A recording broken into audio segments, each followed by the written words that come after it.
Hello students, good evening. আচ্ছা, আজকে আমি তোমাদের সাথে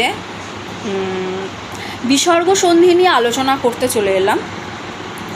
দেখো, আমি বিসর্গ সন্ধিটা আজকে তোমাদের পড়াবো। দেখো, এখানে বিসর্গ সন্ধি কাকে বলে আগে আমাদের জানতে হবে। মানে বিসর্গ সন্ধি হচ্ছে, আমরা সবাই জানি বিসর্গ কীরকম চিহ্ন হয় আমরা প্রত্যেকে জানি। সেই বিসর্গ দিয়ে যে সন্ধিগুলো হয় সেগুলোকে বিসর্গ সন্ধি বলে।